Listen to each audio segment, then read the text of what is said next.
It's called the push. The goal of the push is to end up at the bottom of the push, working as little as possible but earning six figures. The reason it's called a push is you have to literally push it each step of the way. It will not happen by accident. It's literally like pushing a rock up a hill or a boulder. We start with the job. Heard what he said. It's like pushing a rock uphill, okay? We've got to stay on top of it. We got to keep on pushing, and we have to be relentless. Doesn't matter what your desire is. It only matters what you're consistent about. Everybody wants the freedom that comes from being wealthy. Very few people will actually do any type of effort towards getting there. So remember, it's going to suck. It ain't going to be fun. However, once you start making it, then it becomes extremely enjoyable. Or however your primary way of making money, you push that money into a business, side hustle, or something that produces profits. You then push all those profits. Okay, so now you got a W-2. It's your main gig. It's a regular thing that you're doing Monday through Friday, generally speaking. And now we're going to get a business going or some type of side hustle to generate more income to help us get further and also get us where we want to be. Generally speaking, most of the time, it's either going to take an extremely long time, like 30 to 40 years, to build any type of considerable wealth where you have some type of passive income, like you get the job in your 30s, you continue, or if you're blessed and you got a pension, you go to work for some type of municipality.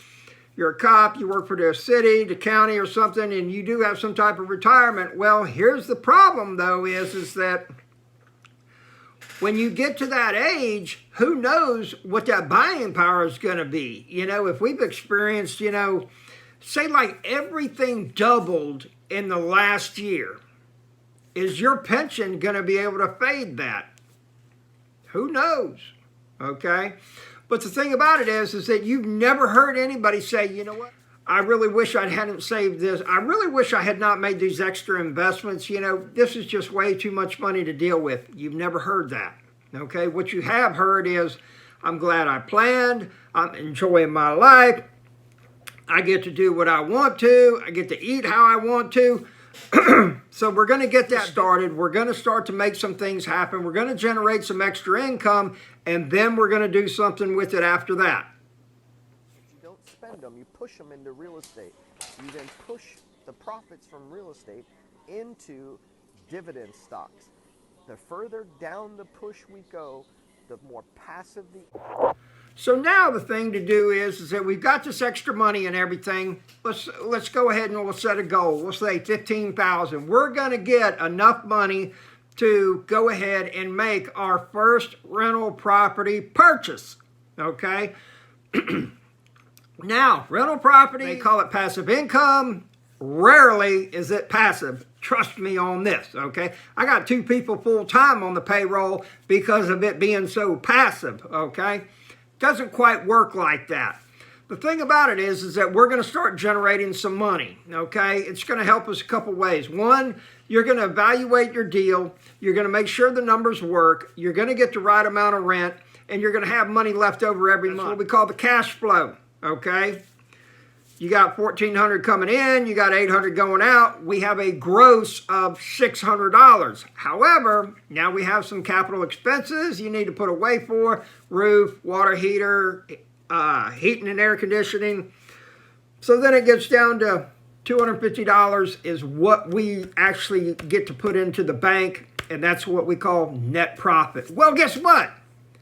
That property, generally speaking, is going to increase on average 3 to 7% per year. Now, I've had some properties that almost doubled in the last 2 years. We've had a really wild real estate market, especially in my hometown. However, use the rule of 3 to 7%, okay? So now, 1, your tenant is paying down your loan. Number 2, you're getting the appreciation. The value is increasing, but your monthly payment is not. Okay, if you bought the house at $80,000, guess what? You're paying money on $80,000, even if it's worth $150,000. You get to control that property. Okay, and then we get cash flow, the money that we have left over after every month. So that's 3 different ways that this real estate is going to start putting money in our pocket. end result is earning 6 figures a year with little work involved. The further down the push you go, if you just stay up in here, you will always work hard. Okay, so now the last thing that's going to happen is that we start generating some of this money, okay? We got an appreciation, and we'll just say we waited 5 years, all right? Now the property is worth, we'll say, 40 to 60% more than what it was worth when we first bought it. We got some money saved up in the bank because we're not greedy and we're disciplined. We're investors. Okay? And so now we've got some more money to start dealing with. Guess what? We can buy another property. We can increase the portfolio, or we can start doing something and start investing in portfolio or dividend-paying stocks. Okay. The thing about it is that generally speaking, the higher return on your investment, the more labor-intensive it's going to be. Okay. Now, like with me, I could turn everything over to a property management company, let them deal with it. It's 10%. Then usually every time that a lease gets signed, you got to pay a first month's worth of rent to them and everything like that. I need as much cash flow as possible. I've got some specific goals that I want to be at, so I got to make that happen, all right? The thing about it is that eventually we want to get into a position where we're not having to work so hard. We just want to open the mailbox and see the money, okay? Therefore, the investment needs to be less on and more passive, and that's where you get into dividend stocks. My exit strategy with my properties is going to start being with doing owner finance on them and everything. I plan to build up a nice little portfolio of some dividend-paying stocks, and then after that, I'm going to take the cash-generating machine, all of the rentals, and then do some owner finance on them, so I still have cash flow coming in. But somebody else gets the problem. So I'm not having to answer the phone any longer or deal with those kind of things. So that's my thing. The thing about it is that there are so many people that have done something very similar to this that have ended up becoming very wealthy, that you look at them, you would never in a million years imagine that they could walk in and pay cash for a G-Wagon, Lamborghini, anything of that nature, take, 2 weeks in the Maldives, grand on vacation, but they can do those things. Those are all options for them, okay? Generally speaking, we think about wealthy people, being like mega rich, big yachts and everything. That's such a small segment, okay? The difference in your lifestyle and the decisions that you're going to make, that if you got $500,000 working for you and you got $5 million working for you, it's huge.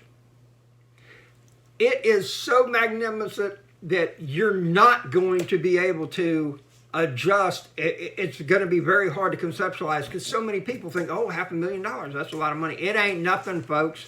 I'm here to tell you, you know what open heart surgery costs? Usually it's $380,000 to $500,000 if there's no complications.